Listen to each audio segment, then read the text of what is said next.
Ini adalah kasus kelainan yang dicurigai kelainan genetik berat, yaitu Patau Syndrome atau trisomi nomor 13 dari gen kita yang kelainan. Perhatikan, ini tampak sekali kondisi wajah yang tidak normal. Perhatikan hidung, jelas bukan hidung yang seperti kita normal ya. Hidungnya membulat, namanya proboscis.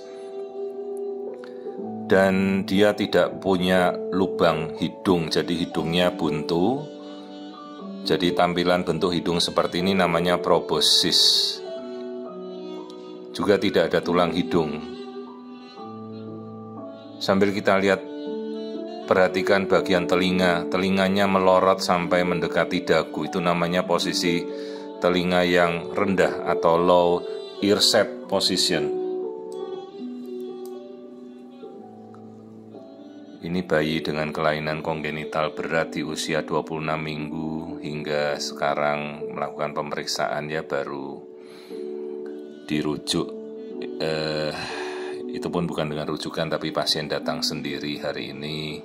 Kita melihat kondisi yang kondisinya kelainan berat ya. Kasus seperti ini memang cukup langka, tapi ada sekali-sekali muncul ya, dan bisa kita jumpai.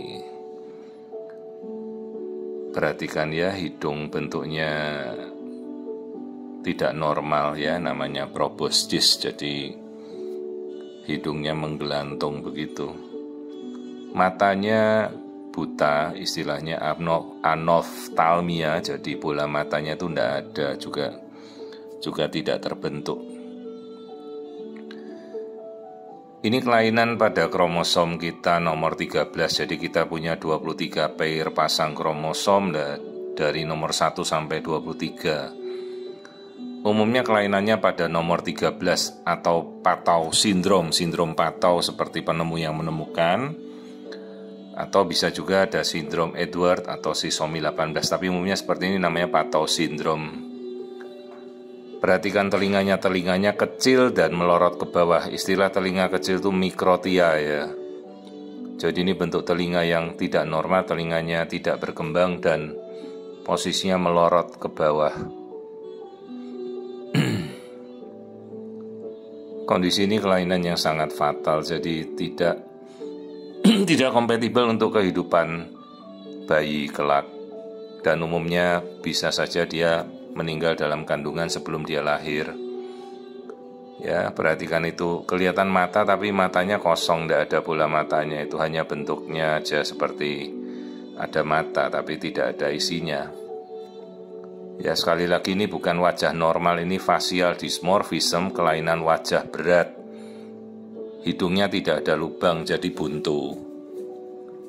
Ya, disertai dengan kelainan mata anoftalmia, jadi bayi ini buta sejak lahir, tidak punya bola mata dia. Jadi sebenarnya itu istilahnya bukan hidung, itu agenesis nasal, jadi hidungnya tak terbentuk, diganti dengan tonjolan daging begitu ya, seperti proboscis itu namanya ya.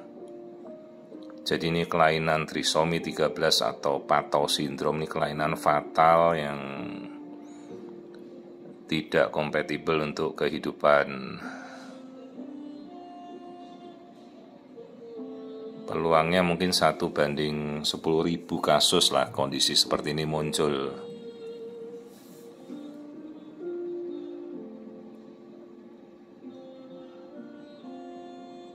Perhatikan itu wajah ya, mata tidak terbentuk, hidungnya tidak ada lubang hidung, jadi atresia nostril ya, lubang hidungnya tidak ada. Ini perhatikan sekarang struktur otaknya, ini struktur otaknya rusak, ini namanya holoprosencepal. Perhatikan bentuk kepalanya bundar bulat, makanya setiap kali kita memeriksa, kenapa selalu saya jelaskan kalau bentuk kepala kita oval, lonjong, bulat telur. Lah ini bentuk kepala bulat seperti bola, itu suatu kelainan namanya brachicepal. Jadi seperti inilah struktur otak dengan kelainan holoprosencepali, otaknya tak terbentuk sempurna, bagian belakangnya kosong atau bolong. Jadi ini bagian tengahnya tersisa struktur namanya talamus ya. Ini bagian otaknya rusak. Artinya kalau kita sudah sering melihat kasus-kasus normal, begitu kita melihat kasus yang tidak normal seperti ini, kita akan langsung tahu ya. Sejak awal. Ini bayinya sudah trimester ketiga, awal 26-27 minggu. Prognosisnya sangat jelek, ini tidak kompatibel untuk kehidupan. Jadi memang kita edukasi orang tuanya. Kita hormati apapun yang mereka pilih ya. Namanya holoprosencepal, lobar holoprosencepali. Jadi bagian otak ini sudah rusak dengan bentuk kepala bulat, namanya brachicepal, bulat bundar seperti bola. Lihat ini bagian bola matanya ya, bola mata itu sampai tidak terbentuk, tak berkembang, namanya anoftalmi atau mungkin mikroftalmia. Jadi bayinya ini buta sejak lahir. Terus kita lihat jantung, ini jantungnya juga kelainan, jadi sisi kirinya itu tidak berkembang, namanya hypoplastic left heart syndrome. Jadi bagian sisi kiri jantung, kirinya tidak berkembang. Terus ini ususnya melentong, melembung, dilatasi. Jadi ususnya itu tidak nyambung ke lambung. Ya, ini jantungnya kelainan, jantung kirinya tidak berkembang, ususnya juga tidak nyambung ke lambung, dilatasi. Ini kita masih melihat jantung ya, namanya hypoplastic left heart. Jadi itu menambah kelainan-kelainan yang kita temukan. Jadi sindrom Pato itu sindrom kelainan bawaan yang cukup berat, tidak kompatibel untuk kehidupan ya. Ini lambungnya tidak nyambung ke usus, ususnya membesar. Kalau tulang punggung normal, karena tulang punggung tidak ada hubungan dengan suatu sindrom ini. Ya ini istilahnya dilatasi usus. Kelamin bayinya perempuan, seingat saya tadi kita temukan, ini tulang belakangnya normal. Jadi setelah kita edukasi ya, kita berikan orang tuanya kemungkinan mereka memilih apa. Namun juga kita edukasi bahwa peluang bayi ini bertahan dalam kandungan mungkin tidak mencapai 30 minggu dia sudah meninggal IUFD, fetal demise dalam kandungan kelak. Ya kita tidak bisa mendahului, tapi kita jelaskan kondisi yang terburuk ya. Jadi sindrom Pato trisomi 13 ini tidak bisa hidup normal. Biasanya pun kalau lahir dia akan langsung meninggal atau paling pol ya bertahan beberapa saat ya. Apalagi ini jantungnya ada kelainan, ususnya juga kelainan. Jadi sindrom Pato atau trisomi 13 itu tidak kompatibel untuk kehidupan normal. Ini termasuk sindrom kelainan yang sangat fatal dengan sangat berat.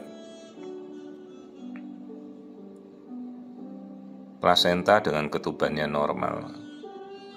Ini kebetulan ibunya baru anak pertama, ya ini anak pertama yang kita tunggu-tunggu, ternyata bayinya membawa cacat berat yang sedemikian fatal. Ya, jadi inilah suatu kasus namanya trisomi 13 atau Pato syndrome yang kita temukan pada 26 minggu. Nah ini perhatikan tali pusatnya cuma ada 2 pembuluh darah yang harusnya ada 3. Istilahnya single umbilical artery. Jadi ini juga kasus yang menandakan dia suatu kelainan genetika. Ya, single umbilical artery ini masuk dalam marker kelainan genetik dari Pato syndrome juga. Trisomi 13, kelainan bawaan genetik fatal.